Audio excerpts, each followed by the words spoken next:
All right, T. What's up? What's up, guys?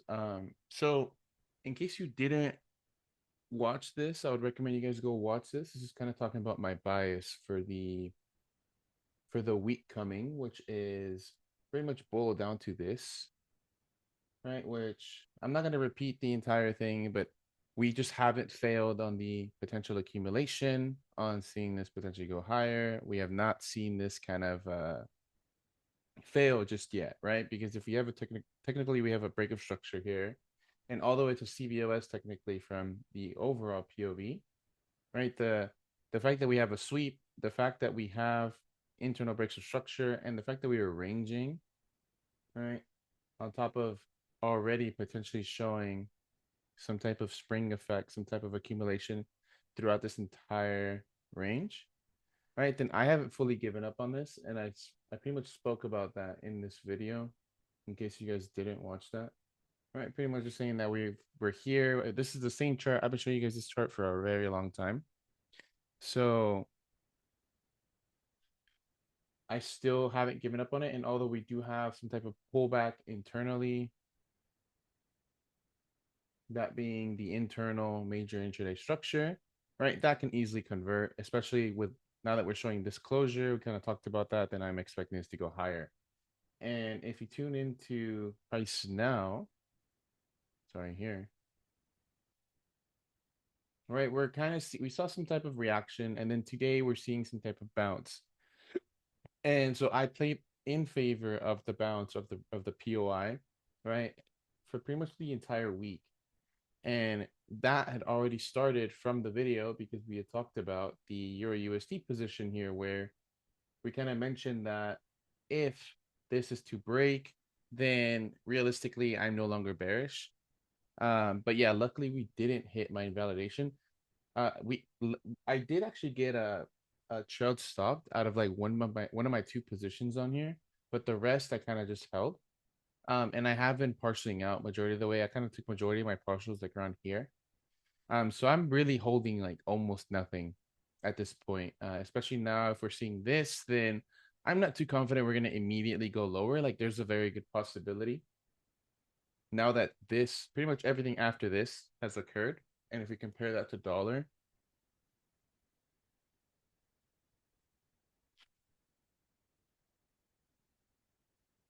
like this is technically a buy to sell, sorry. Technically, like it's very broad. I don't like it. I don't it's not necessarily convincing enough, especially because we didn't really sweep the high up here. So I'm not too convinced of this POI, but the reaction is definitely there. So because the reaction is definitely there, then I have to consider, right, that I can't really take the immediate continuation up unless something is presented here. Right. So that's that. But EU overall still played out very, very well. It gave us what, like 60 pips. Yeah, just about 60 to 70 pips, 80 pips. Not bad at all. So that EU position pretty much covered. We talked about this in the Zoom, how the internal transition here is pretty much the catalyst that's what's triggering that EU move to the upside, which is what we talked about on Monday. I believe it was Monday. That being this, right? Where we talked about this on that video and we just talked about where it's at now. So overall, very good position. And it goes to show that even if you feel like you missed a scenario already, it shows that if you're looking at the bigger picture, because we were trying to really play against these sweeps, that you can really get a decent move, right? Even though your stop loss is, 15 pips. You know what I mean? So I don't really look at pip sizes for like my stop losses. I care more about alignment and proportions. And like by proportions, I mean obviously like risk to reward, right? So like if the risk to reward is decent and the alignment on whatever the entry time frame is somewhat there or there for various levels, then I can justify taking the position.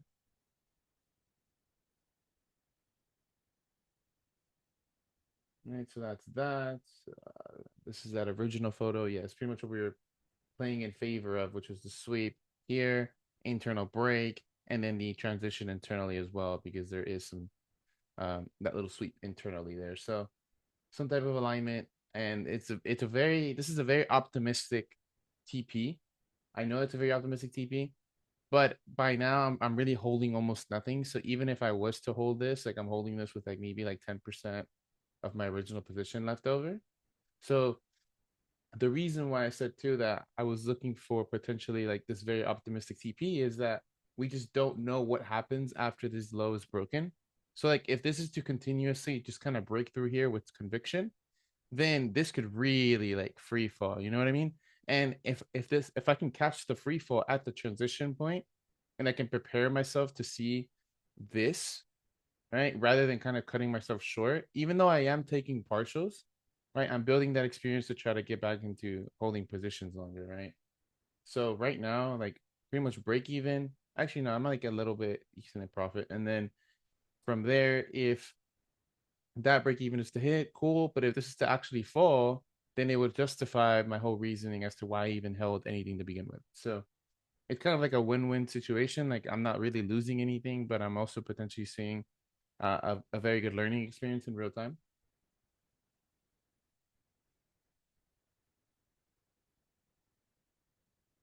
Right, and then this was my reentry the next day. Right, this was the 22nd, the Wednesday. Right, so Wednesday, this literally missed by like a pip or two, a pipette. Sorry. So because they missed by like a pipette, I wasn't able to get in. But this was actually like a perfect reentry. Mm. Another good example of like why equal highs don't influence my bias. Right, pending liquidity I don't care for, but swept liquidity I can play against.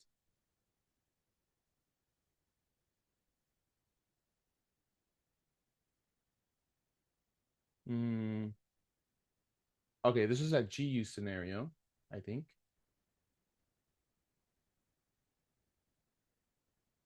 Where's the other chart? Mm.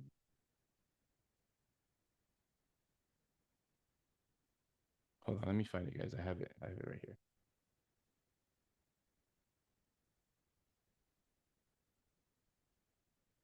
Oh yeah, I didn't put it on here. Okay. So external picture, internal picture.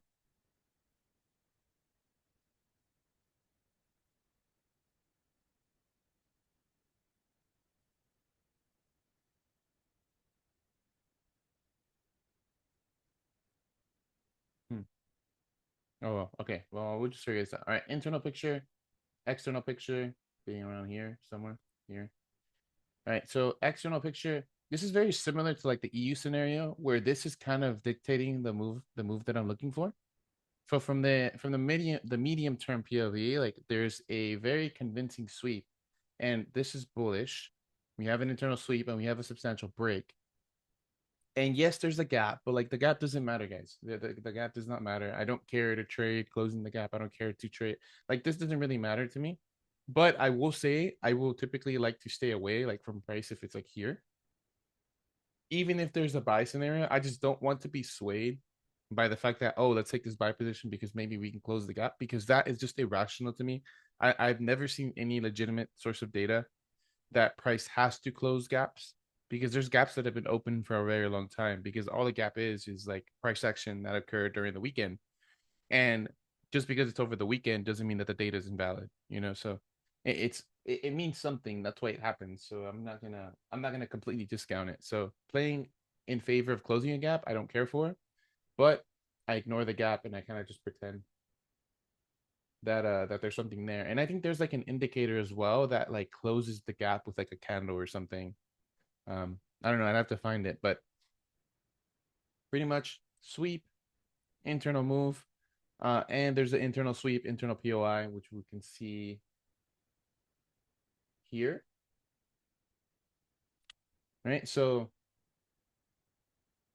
the reason why it's only valid up until here is because yes, there's a sweep, yes, there's a POI in here, but technically, like this sweep is also a bullish break of structure. So if this is a bullish break of structure, then I have to anticipate the internal move to continue higher, right? So if I continue, if I have an internal bullish range and I'm continuing this to go higher, then it's only until I have this internal sweep. But more importantly, the engulfing, right? Like you guys know, like my secret sauce here, like engulfing candles. the engulfing candle is validating the sweep, which is validating the reaction of his POI, which is validated by the sweep, right? Which is then being backed by the like general picture here, right? This is like the general picture. Like we're playing against this into at least here, into hopefully here over the longer term. And then after here, I mean, maybe we can see like, I don't know, who knows, right? Don't care for that far. But that's just a target, right? Two equal low targets.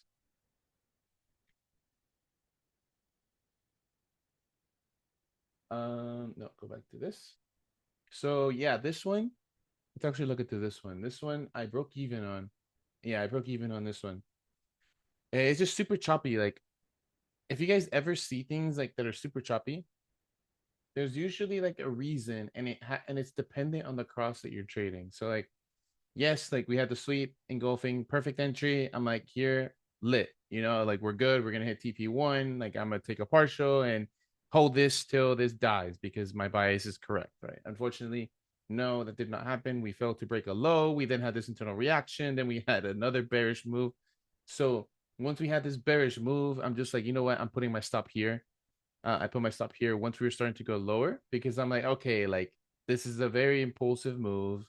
Yes, this is semi-impulsive by nature as well, but if this is to then break out, then I am invalidated, right? But that's discounting the possibility that it can fail on me and then fail again, you know? So obviously I can't assume this. Like I have to wait for that to occur. I cannot think about that until it occurs or if it's possibly there. Um so unfortunately this break even was hit. Then there was like a reaction, then there was a whiplash, and then it actually gave the move. So fuck this. All right. Who cares?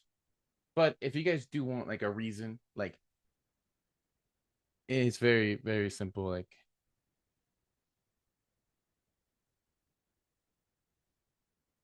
this is just the reason why this is acting like that. Like pretty much from Sunday. Yeah, right here. Pretty much from like Sunday up until this week, we've been bearish because this is clearly bearish. Sweep continuation. Cool. This is bearish. Bearish. So because this is bearish, that means that the pound is strong, but the dollar is also going bullish. So if dollar and if dollar and GBP are bullish, then what happens to GU? Do you get this type of mess? Like you get a range because it's fighting over which one is stronger, right? And if it's fighting over which one is stronger, then you know what? Like it'll take a jab here, take maybe one will take a jab here, one will take a jab there, right? Like it's gonna stick in that range because there's uncertainty because both of them are bullish, right? So yeah, that's whatever. We'll come back to what the actual biases are, but that was that. Go ahead and take these out. Do you have any questions or concerns, guys? If not, I can close out these tabs because it's a lot of tabs.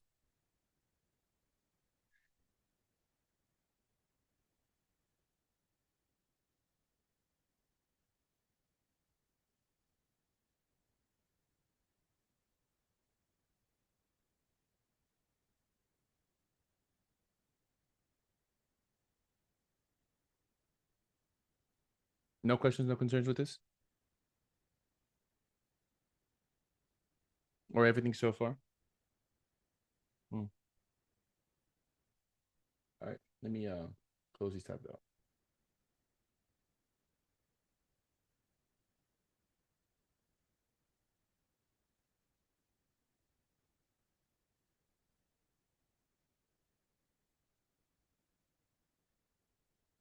All right, so this one, did I post my second chart? Yeah, cool.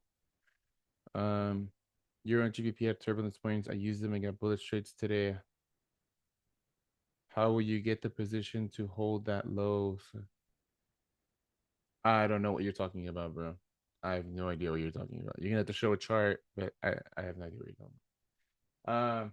Anyways, all right. I was looking at a UJ continuation just based on that whole dollar that dollar move, but unfortunately this one didn't trigger.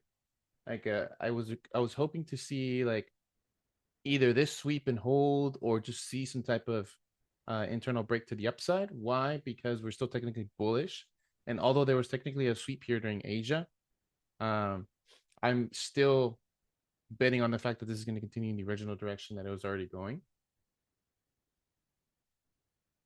here.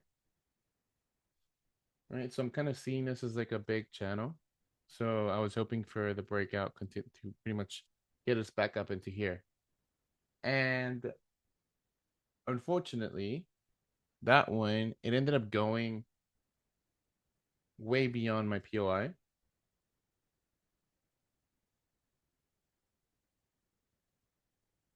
Right, so once I see this, right, like once I see this, I'm like, okay, I'm looking for the bounce. Give me the bounce. And then so then I had the reaction. So I had the reaction, so I'm no longer interested. Because if this hits the reaction and then it comes back down here, then maybe I can anticipate this to continue lower. So as soon as the reaction is done, this whole thing is the idea is invalidated. Maybe like I could have maybe taken that there, but then there's high bearish momentum. So there's no scenario for me here, unfortunately. I mean, it's actually a decent little sell here. You guys can see it. Where do I show you my screenshot? In the chat, brother.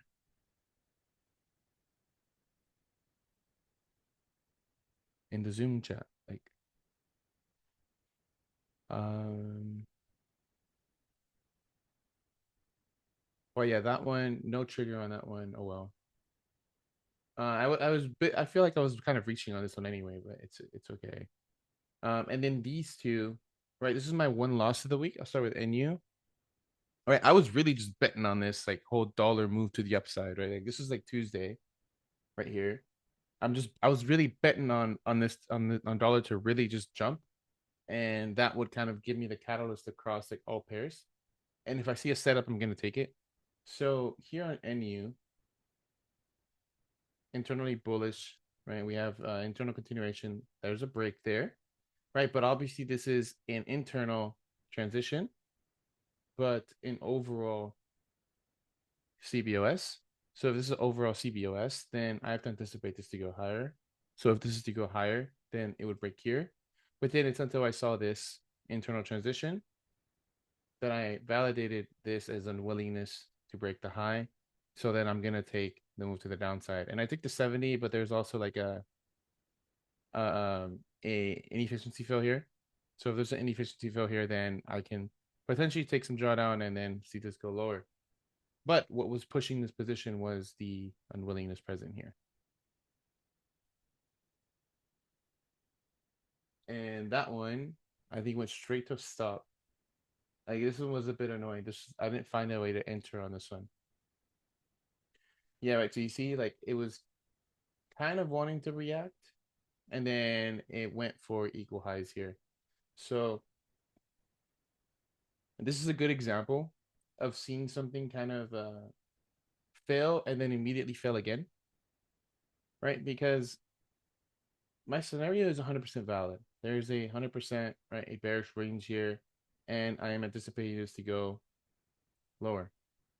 So we do have a reaction that technically fails, right? But the scenario fails, right? And although the scenario failed, right, which is there, that invalidates the bearish bias, meaning I am now bullish. And then you could see that it failed again. So as soon as you see this then lead into a big break, then that's also technically a failure. So we failed the bearish scenario here, but then we also failed the bullish scenario here. Or well, technically here, right? So if it failed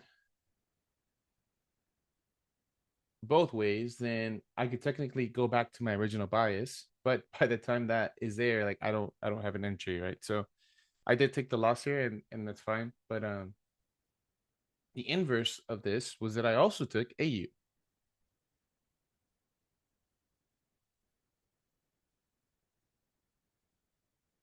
Um the inverse here is AU because we have swept the daily high. We're going to see that daily. I'll show you guys that daily high here in a bit. There is a big move to the downside, but importantly, there's also an internal transition here with that move to the downside. So I'm going to take this lower. Same scenario as NU, but I thought NU was actually cleaner than AU, but unfortunately NU gave me the sweep, whereas AU did it. So if you see like the asset divergence here, right? Like we broke the high here, but then with AU, it didn't break the high. So I guess that's also helping me out there. And so this one, I kind of messed up on. Right, I messed up a bit on this one because right, we're a triggered entry. We can say here, I can move my stop here technically if I really wanted to, which I did, especially if once we were like here, we're kind of stuck here. So I'm like, okay, I'm just gonna move my stop here because if this we have order flow disruption, then I'm probably gonna see this high be taken. All right, and then from there, I saw this. Oh well, eventually this, obviously, right? So because I saw this internal move break here, I moved my stop here, and that was a bad mistake. I shouldn't. This is why I'm sticking to prioritizing the stop loss and profit over the trailing stop, unless the trailing stop is like an actual LG. And what's the difference? Oh, you say, oh, okay, there's a LG here. Well, no, this is being forced. Like, if you really want to reference an LG, you want to see some type of actual high be taken. So, like, this is a solidified high because there's an internal break that's broken, and then that led into the structure break. So your stop should still be here, right? And not to mention, like, this creates a range because yes, this is CBOS, but you have high, low retracement, 70% retracement, and then this goes lower. So yeah, is what it is. Unfortunately, this ended up sweeping me out there, and I was looking to enter the re-entry here, but we just didn't top. All right, and then now this is kind of failing. So I'm no longer chasing this. Right, and then there's one scenario that I got into last night, right before I went to bed, which is this. Oh, it's running. Okay, it's running good. Um, I like this one because me and Lex were talking about this a couple of days ago. How we were looking at potentially a sweep on this one, and I really like this sweep because we have one high, equal highs sweep. We're also sweeping Asia. You guys know I'm not a big fan of the whole Asia sweep thing, but if it's there and it accumulates with something else, like potentially equal highs being swept, especially when they're like this perfect. I love seeing when equal highs are perfectly ran like that. Plus momentum. Not to mention the real big key here was the sweep engulfing on the H4. That was like my big telltale. Right, H4 engulfing plus a sweep. I think that's meaningful enough to give me at least a reaction. Like even if this ends up failing, I get enough of a reaction to get my stop loss into break even. And on top of that, the external bias. Right, we're bringing back V1 stuff here. It's just like the perfect POI. Like you don't see perfect POIs like this. Like just straight up turbulence point slash like SC in the middle of like the range. That plus the fact that there is technically structure here, but I'm not really too worried about that. More importantly, we've swept this high. We're struggling here. We've already failed to have a reaction. So the fact that we then internally sweep here out of a POI, H4 engulfing, I think, you know what? I'm going to take a jab at it. I'm going to take a jab at it. And so overnight, my entry was here. I actually thought this was going to lose, if I'm being honest. I thought this was going to lose. But I have taken like a small partial here, right? Like really, I wanted to take my first partial here. But the fact that we had an internal sweep means that once this was broken, I'm actually just going to take a partial here. Like it's okay. And I can really justify this now to put my stops at break even. Right, and then this was a bit aggressive. I will say this is a bit aggressive. Like this is I don't want to say intuition. I don't want to say that because it's like low key, like kind of bullshit. Like there's a reason. There's a reason why I'm taking this position. And if I had to narrow it down, it's the accumulation of the equal highs. Like really, that's the number one thing. That perfect equal high being swept. Plus it's at a POI. Plus it's taking out a very significant high internally here. Like you can see that we failed to go lower, but then we failed to go higher. Or we failed to go lower, which caused us to go higher, but then we failed to go higher. So that is kind of like a two-set failure, kind of like what we just talked about with NU, where you have the fail, you have your internal move first fail, right? Because technically selling here is like a bit too soon. Why? Because it's the CBOS. So you have to anticipate this to continue higher. But once the low that breaks the high here is then swept, and then you also have a POI in place, then this carries a little bit more weight to me. But I will say I did get a little bit lucky here that this didn't take me out, because the reason why I'm seeing this second move here again is because something is not aligned. The reason why, that's the only reason why I'm seeing that internal move almost take me out, is because something is not aligned. So if I was to narrow that down, then technically it would be the same mistake as selling here, because you have equal highs being swept, internal break. This would be a failed move, but these equal highs come with internal momentum. And the only difference is there's no previous sweeps here, and there's one previous sweep here. What I mean by that is that there's one internal sweep, which means a sign of weakness that failed.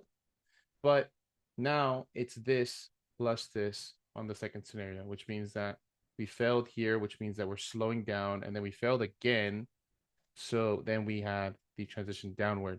So does that mean that a sweep is technically more valid when there is a failed sweep before that? Who knows? Maybe that's how we start to like expand next, right? Because like I'm always looking to expand like how we look at this stuff, right? And so if the models themselves are failures, then what happens at a dual failure? You know what I mean? Just like we traded sweeps and then we trade dual sweeps. Okay, we trade a failure. Then what about a dual failure? This is a dual failure, right? Where you have one scenario fail, but then the real or the second opportunity presents itself. Like maybe that's something new, you know?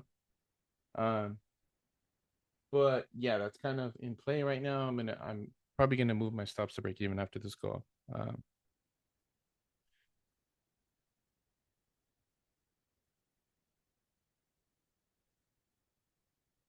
but yeah, any questions, concerns here, guys? With this kind of moving down, this is also moving down, which means the weekly is a bit iffy, you know. So have I given up on the bullish bias yet? Not really. Did I change from intraday scalping to swing? I don't consider any of my positions swing trades, bro. What do you look? This is something that people don't even know. It's just like, what do you define as a scalper? What do you define as an intraday trader? As a swing trader and a position trader? What do you categorize each? We talked about this in the boot camp. If you cannot define this,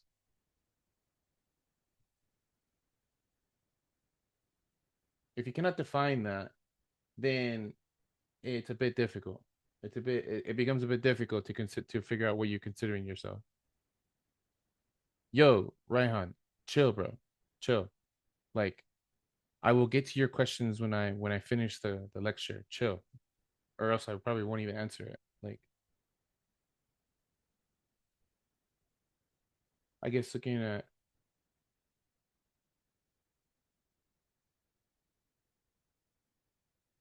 what? No, no, what? No. Bro, the type of trader that you are is not dependent on the time frames that you're trading.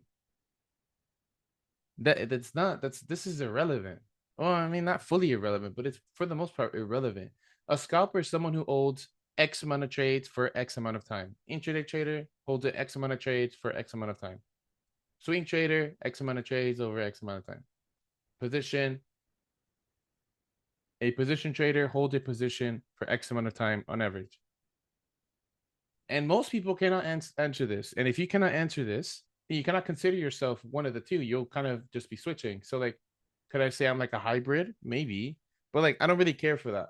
I care, like, if you're asking me that, I just think I just think the question doesn't have any importance to it. Whether you consider yourself a scalper, intraday, swing, position trader, it's just, are you finding alignment and are you executing on the alignment? And what alignments are you doing? Right? Because what sucks about, like I said, scalp, intraday, swing, position trader is like, if you wanted to go based on time frame, that's almost impossible. Like, what time frame do you consider each? You can't, because each individual asset provides different levels of volatility. And if there's different levels of volatility, then there's potentially more levels of structure. And if there's more levels of structure, then that's not time frame dependent. Like M5 could show enough data, the same amount of data as like M15 on a different pair or a different asset. So like the time frame doesn't matter. So like, did I transition from scalping trader to swing? I wouldn't consider myself a swing trader. What the no, I would not. Unless I'm holding a trade for weeks, like I'm not a swing trader. Because think about it, a scalper holds trades for a couple of hours max. An intraday trader holds a couple of trades for a couple of days max. Intraday, which means more than 1 day. A swing trader should be holding it over more than a couple of weeks because then the position should technically be over a couple of months.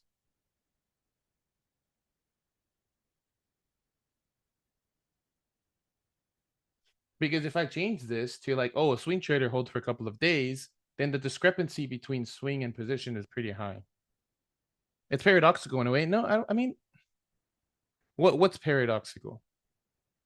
I think fractals, like in general, are kind of paradoxical, but I mean that's just because of the invariant nature. But a scalper's positions will last much shorter than those of someone who's swinging. Yeah, exactly. But how much? Like categorize that, and then that's how you can start to align that, like your type of trader, your identity as a trader, with like the level of structure that you're trading. But to answer his question, am I a swing trader now? I don't think so. I don't hold trades for weeks. Like, I don't think so.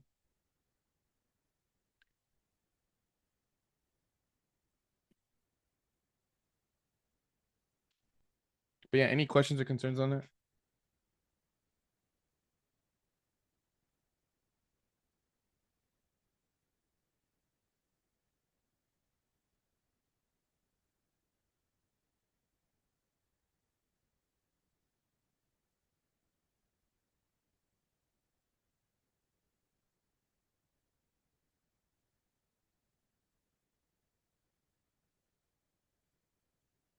In a sense that a scalper may sometimes hold a position for several days rather than a few hours.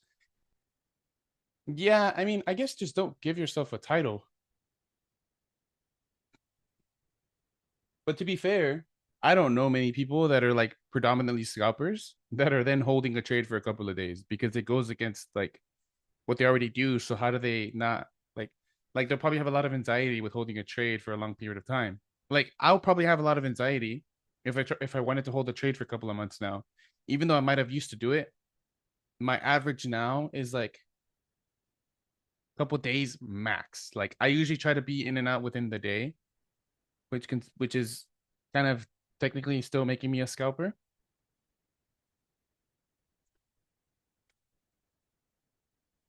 But I don't really see people who I think the transition is easier from swing to scalp than scalp to swing because of the expectations. Maybe that's why like I've transitioned from swing to scalper over the years, but who knows? I think it is easier.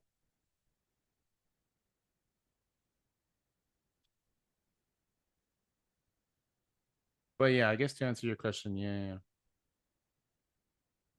I would still consider myself a scalper slash intraday, but I mean at this point, who cares? Like I'll call myself an intraday trader. There you go.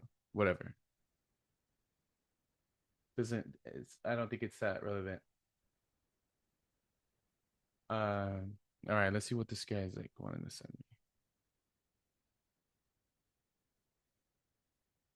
me. Um,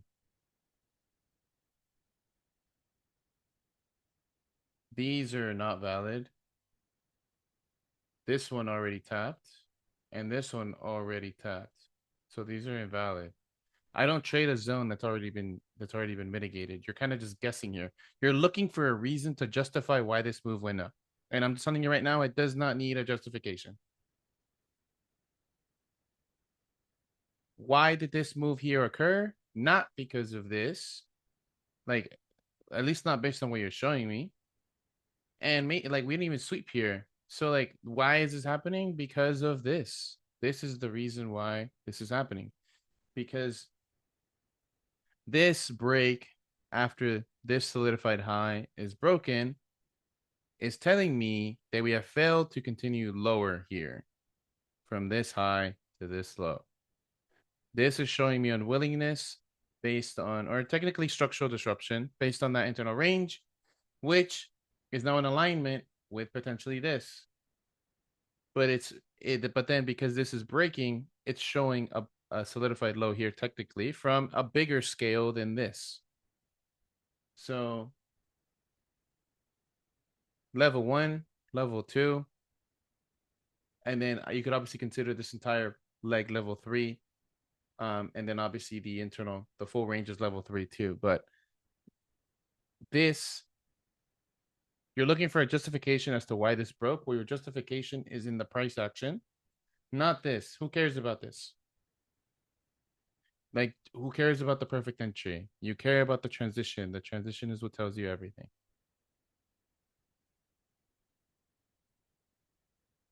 Those aren't turbulence points. So, trade scalps, but I close quickly and then I see the market go on in that trade. Brother, I don't know. Like, this is a tough topic. Like, if you're closing your trades early, then you have not been trading long enough. Like, at some point you got to get a grip. And if not, this is just simply not for you. Like, this is already so fucking difficult. If I'm out here trying to explain very complex topics in a simple way and you can't even hold a trade, like, brother, I don't, at that point I don't really know what to say. Like, and I don't mean that in a bad way, but at some point you just got to get a grip, like deal with it. Like, you took the trade, just deal with the actions have consequences, deal with the consequence. The consequence of taking the position is either a loss, uh I don't know, mental stress, right? Because there's always going to be some type of stress in your positions, and you're able to control it more with the more that you do it. But you just, I don't know if that's homeostasis, but I don't know, you kind of reach a state where you are accustomed, I guess is a good way to put it, right? Like, once you especially if you start to scale up with your accounts, like eventually, if you once you first take your first standard lot trade, then obviously there's a lot of anxiety at first, but once you take a lot of standard lot trades, then it just becomes kind of your standard. So I don't know, bro. If you don't trust yourself, then I can't help you there. Like, you just have to keep trading. And if that keeps going, then I I don't know. There's nothing I can physically do there for you. There's nothing I can tell you here. Like, either you want to do this or you don't. And if you want to do this, then you won't do stupid things. And by stupid things, I mean doing things that are 100% in your control.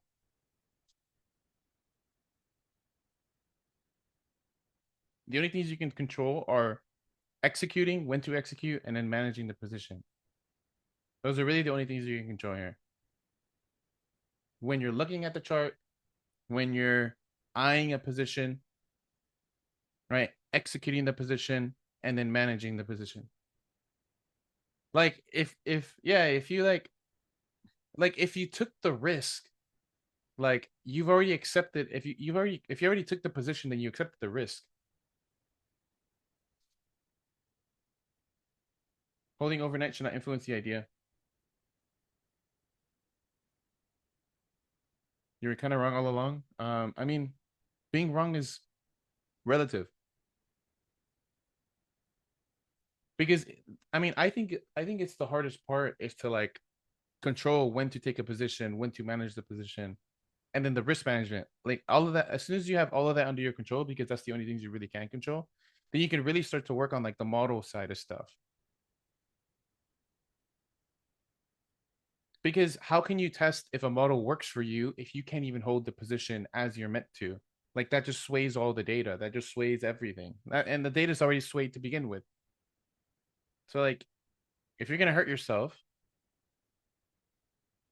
like, if you want to improve here, then why do you keep hurting yourself? And if you keep hurting yourself, like, at that point, I don't know what to tell you. I don't know what to tell you. You just gotta,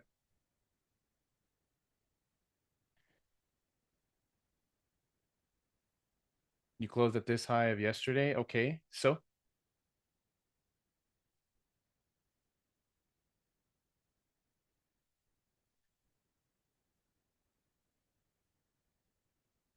There's nothing wrong with closing here, as long as that was the plan.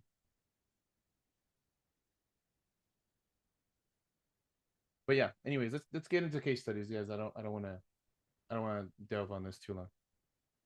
Mm,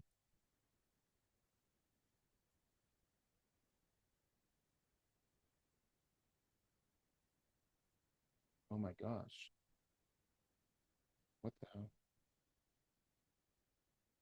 Um,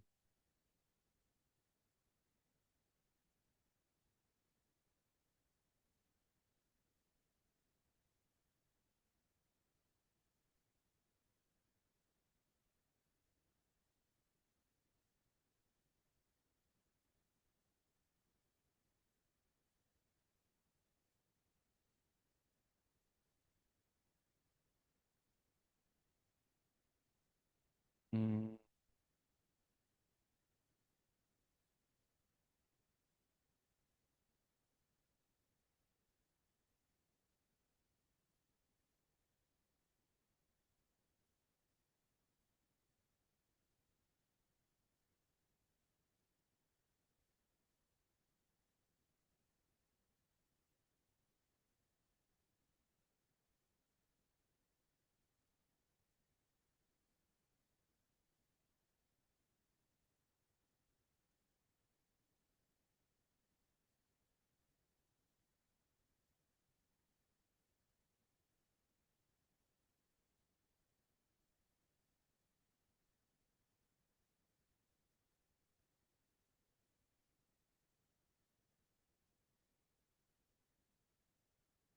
okay.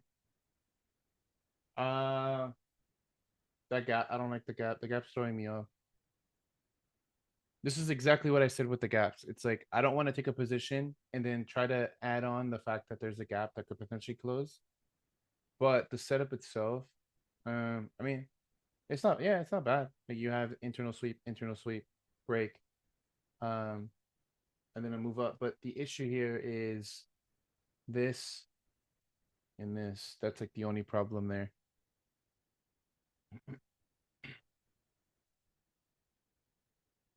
And yeah. And so like this sweep is like aligning with this. So yeah, I'm not a fan.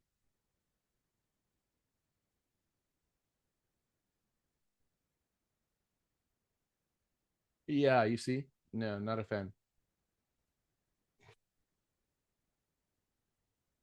Like if anything, when I see like a big move like this, I want to align with that here. Like I want to align. Like if anything, I would much rather lose in this type of scenario than anything. But you see what I mean with the gaps. Like I don't know. I just don't like trading if there's like a gap present in my perimeters.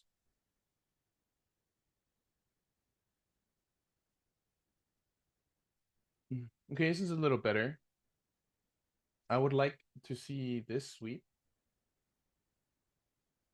because if this did not sweep, then there's technically still bullish range. So if there's still a bullish range, and I have to consider this to go higher.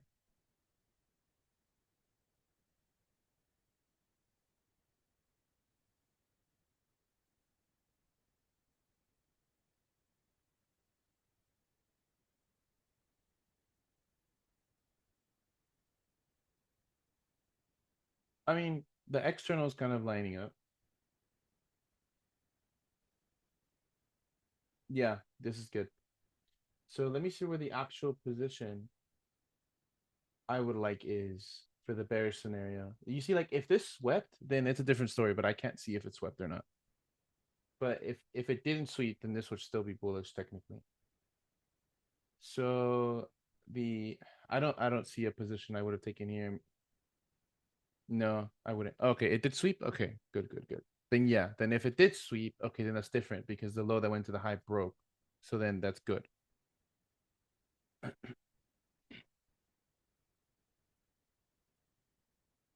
Yeah, this is good.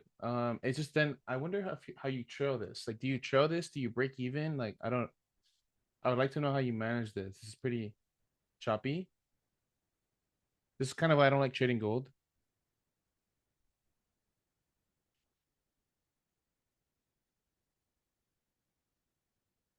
Okay, break even. That's fine.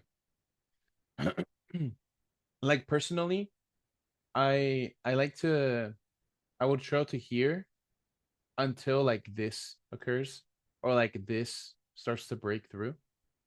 Once that starts to break through, okay, now I'm at break even. Because now I know that even if we sweep, because there's technically an internal LG, I know that technically if this sweeps, like I'm still fine. And then there has to be some type of partial here. Like, you noted this. So there has to be some type of partial here, especially when the move is fast. Like that could have like a reason to it, right? Like there was like this corny little saying back in the day. It's like fast. I used to say it too. I don't remember. It was like but fast moves don't last or something like that. And it's relatively true just with context.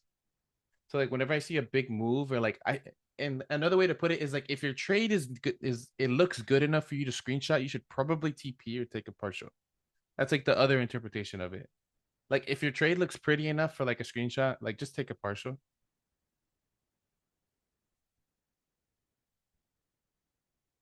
Hopefully that makes sense.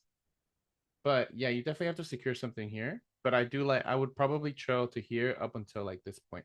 And then yeah, that's fine at the break even. Because then you get lucky and sometimes it doesn't take you out. And luckily you then get the whole profit, Pretty cool, right? Like this happens way more often than you would think.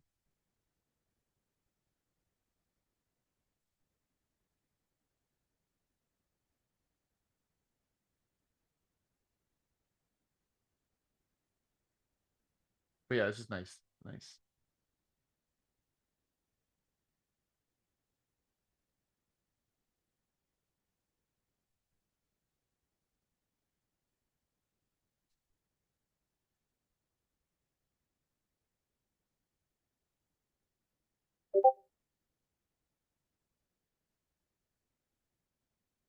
I'll probably start working on workshop number 2 starting next week, which is gonna be like all the trading bottles.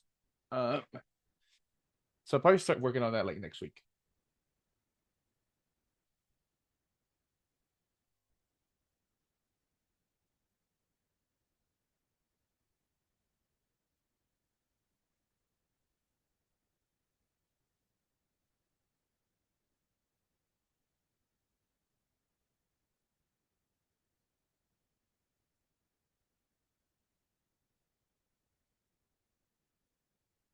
Okay, number 1. Okay, good, good, good, good, good, good. I like this. It's not bad. The only thing that's opposing here is like this, but actually the only thing that would make this perfect for me is if this high was swept. If that was swept and then broke, lit A plus for me. Because although this is like failing, showing me bullish intent, then I can then justify that okay, the this bullish move is about to fail because of this break. So then this trickles onto that, which trickles onto the bias. No, yeah, it didn't sweep. It clearly didn't sweep. But I mean like a substantial, like something noticeable, like this. But yeah, that's like the only thing holding me back.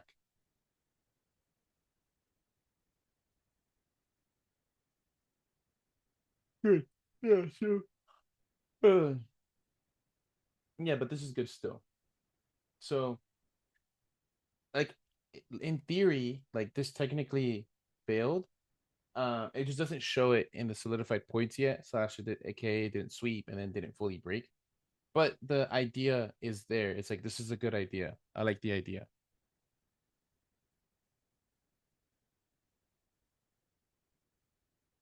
This one I don't like at all. I don't like this one. Like that's a big red candle. No, thank you. No, thank you.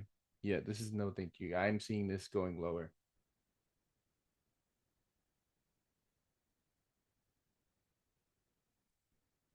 Okay, good. See, so if I was to be bullish here, I would have liked to see this. That's how I would justify this being bullish.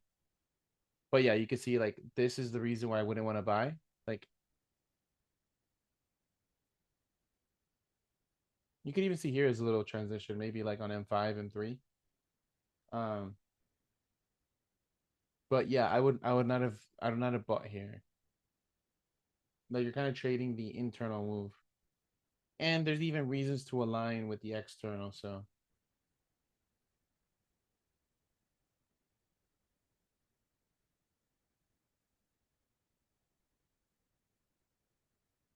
um I don't know here. I don't know. You gotta, bro, you haven't sent me context like I asked you last time. I don't like this one.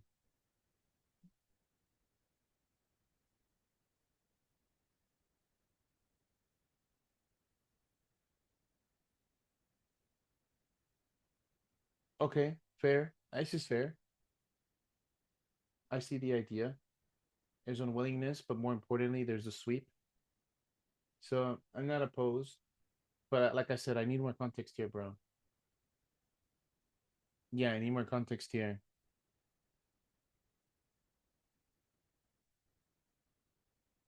Yeah, I need to see bigger pictures here, bro. Need you to help me out with that. Cause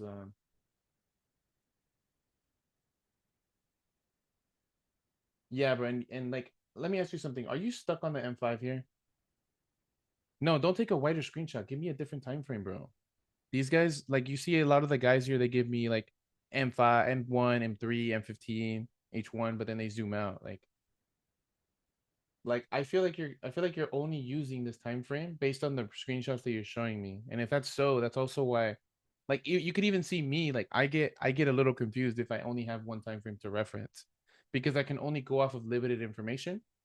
And then this is like what I was talking about earlier, where it's like trading higher time frames. Like when people say it's easier to trade them, it's like technically like I would have to agree because if structure is an emergent process from M1 to let's say the 6 month, then the higher time frame. Actually, let me just do this.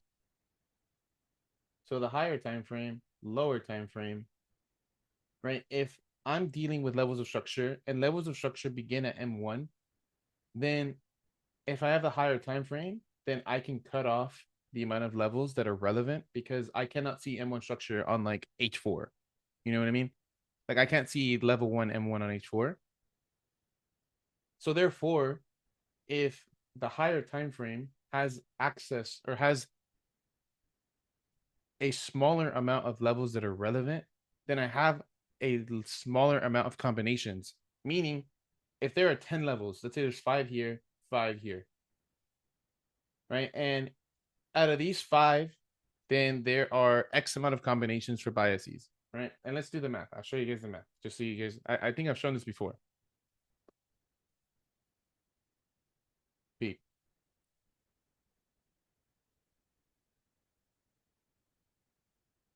If I have 5 levels of structure and each has 3 options: bull, bear, unbiased.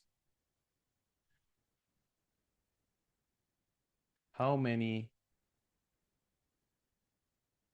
less combinations do I have for 5 rather than 10?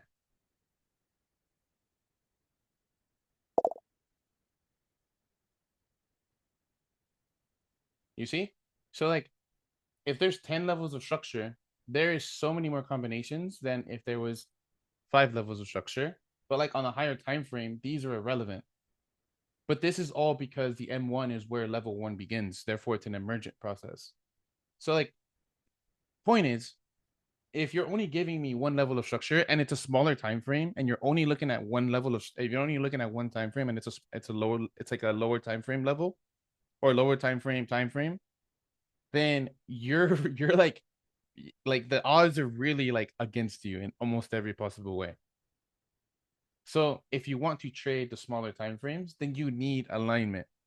Like kind of absolute, you need some type of alignment, either whether it's like 3 levels or like 2 levels, or like let's say there's like 4 levels: smaller time frame, medium time frame 1, medium time frame 2, or structural level, sorry, and then structural level 4, then you need alignment out of at least like 2 or 3 of those for your position to really like at least have the opportunity to like give you something decent.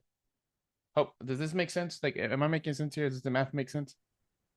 Yes, yes. But I'm looking to all of them from daily to M5 every day. It doesn't look like it, bro. Because I don't see day, like if you're gonna trade a daily, I'm more than likely not gonna look at M5 a whole lot, because then you're adding more complexity, and then that could also give you losses. So like if you're gonna trade the daily, you shouldn't be really going down below M15. If you're trading like the H4, then okay, you can maybe go to the M5. But it depends too on the pair and the asset, whatever, you know what I mean? So yeah, but because based on the executions you're giving me here, it looks like these positions are all solely based on M5. And you can see that it even confuses me. So the problem isn't you. I would just say the problem is the time frame. Because remember, you started at M1. Now you're at M5. Maybe you should try M15.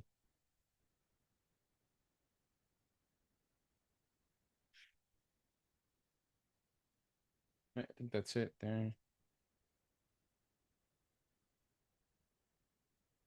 But yeah, if you're gonna play a hard game, at least put the odds in your favor. You know?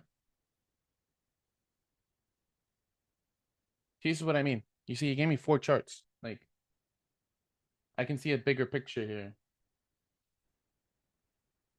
Uh okay. Okay.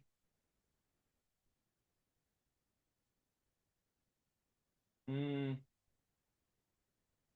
you're selling at a premium. I mean, you're buying at a premium. Not ideal unless you see the transition. And where is the transition? It's not here. This is not this is not a transition. This is what I mean with like maybe 2 levels here. So like yeah, let's say you have this break here, then I want to see that internal break as well, and then maybe I'll take the position. Why? Because then there's a sell to buy, and I could use the sell to buy as like a reference point. But here, you're only relying on this, which is a big no-no. So you're only relying on this, which is a CBOS, and you're trying to trade the extended move. Like, let me tell you guys, this is why I trade transitions. This is why, like if you guys remember, like the best trades I've had this year, hands down, were when this happened. Were when this happened.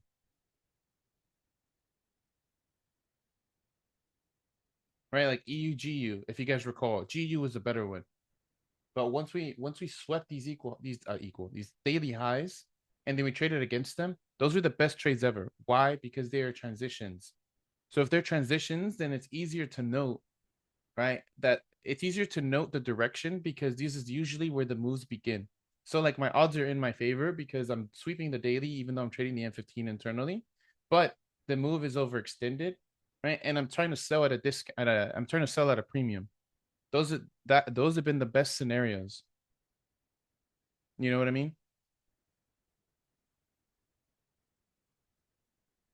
So the reason why these are like the best moves for me is because on the daily, then technically I'm seeing the transition happen on a higher time frame scale. So I could just align that internally. So I just gotta find the excuse internally. So the picture's already painted for me. I just gotta find where to sketch, you know? Or find where to trace over. You know what I mean? Like, so like here, the move is already like the move has already happened. Like the trend is already clear here. So like if I'm looking to trade this, I don't know, maybe even I would need this to sweep. And then okay, maybe I'll think about it. But like if the move is already established, I'm not really trying to trade it. It's like a lot less probable. It's kind of like my UJ scenario where like yes, there's like the possibility of the buy here, right? But this is because the move, I have like an external picture that I'm looking for, which is minimum here, right? But even this is like less probable because the move has already occurred. I don't want to catch. Like this is the whole point, even with the accumulation. I don't want to catch these moves. I want to catch, give or take, like this move, because this is during the transition of bearish to bullish. So like here, you could say that you're trading like the transition. Like there is no transition here. There is no transition here for one. But even if you're trading this transition, I'm not trying to trade this. I'm trying to trade this or this. I want to see the failures here because I know that if these transitions occur here, then that trickles into this being the external low. And if that's the external low, then the bullish move just began. That's how I get more probability. Whereas if I'm trying to sell here, I'm like, okay, but I'm only aiming for here, but the risk just isn't worth it as much because the trend is already occurring. It's already established. So how do I know this is going to continue lower? Right? That's why inherently stuff like even my UJ move here is like much higher risk because it'll probably it doesn't have to go here, but because the move is already extended, who's to say I don't just get swept out and then we move, you know? These are the moves that I want to take. I want to take the transitions. That's why the complexity then is like knowing that there's like 4 levels of structure dealing here. So like you could say 1, and there's obviously 2, 3, right? Okay, 3, whatever. There's probably more, but I'm not getting into that. But yeah, this I don't like this at all. I don't like that at all. Right? See, so here I want to trade after this, and if I don't get it, so be it. Like, so be it. I'll pass on the trade because I would much rather wait for the good winner than take losers that I'm unsure about, if that makes sense.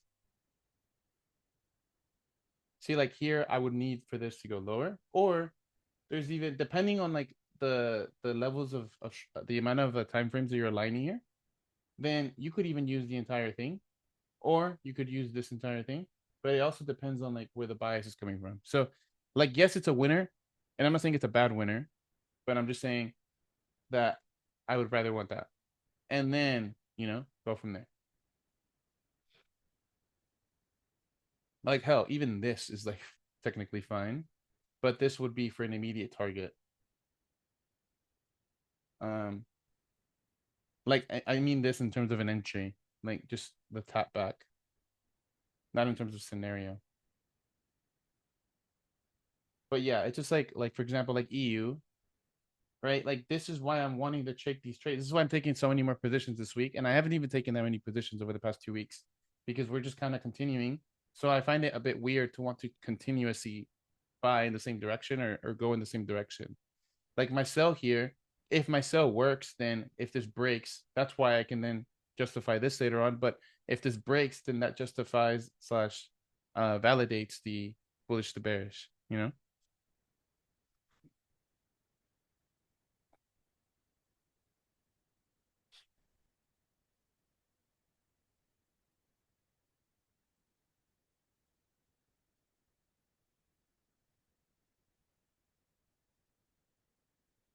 right? That's why this accumulation is so interesting because these are like this is like the confirmation now. This entire move here is the confirmation as to whether we're going to transition or not.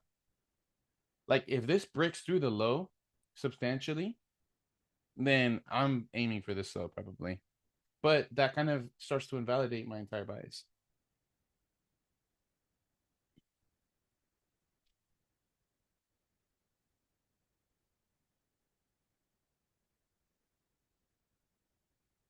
You see, like UCHF, perfect example. UCHF, this is the transition on top of a transition. Well, it's the same transition, right? But this is like a continuation of the trend.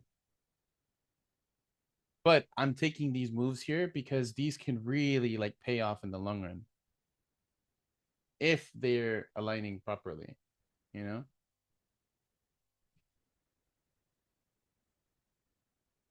So like as soon as we had broken this, oh, sorry. As long as we had broken this, that's why I was interested. Because this is a CBOS, so we have solidified the range. So now if I have a justification here, then we're lit, you know?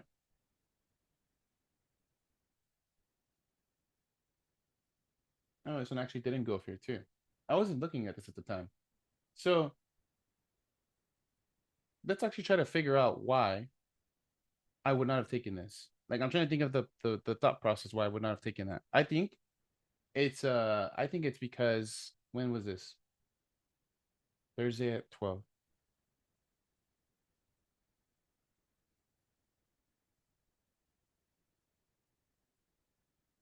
Here. Hmm. Yeah, I guess I wouldn't. I guess I was thinking because if this is still bullish, excuse me. So for Thursday 12 here. Yeah. So here, this is still bullish. There's this. Yeah, I don't think I can tell you guys. I don't think I can figure out why I wouldn't. Because I wasn't looking at it, right? But that doesn't mean that I wouldn't have taken it. So would I have taken this? You know what? Maybe. I might have taken the loss here. Who knows?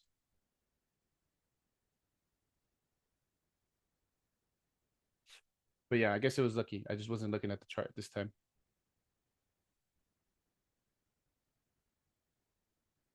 But yeah, guys, that's kind of it for me for today.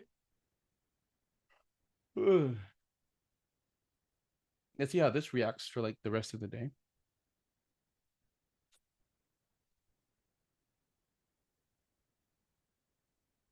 Yeah, this is one. This is crazy. I liked this one yesterday, but it didn't sweep. We didn't sweep. If you would have swept, okay, then maybe I can justify something here. But this is like a decent trade if anybody took this. No, I wasn't up. Actually, I was up, but I wasn't looking at this. But this is a decent trade here. A plus would have been that it swept, but it didn't sweep.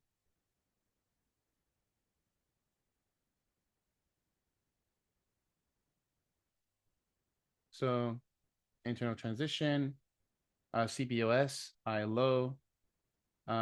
This internal sweep is like the thing. That's like the entry.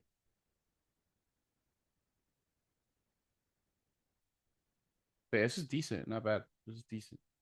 And then you could obviously aim for like here. Yeah, definitely. Aim here, TP1, TP2, TP3. But yeah, any questions or concerns, guys? That's kind of it for me for today.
Is a transition a failure too? Technically, something has to fail for something to change direction. Whether it's bullish to consolidation, consolidation to bearish, bearish to bullish, bearish to consolidation.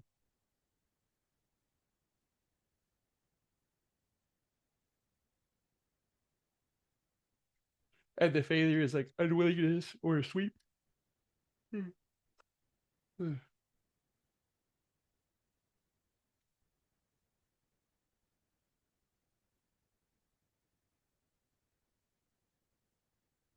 But yeah, guys, that's kind of it for me today. Unless you guys have any last questions.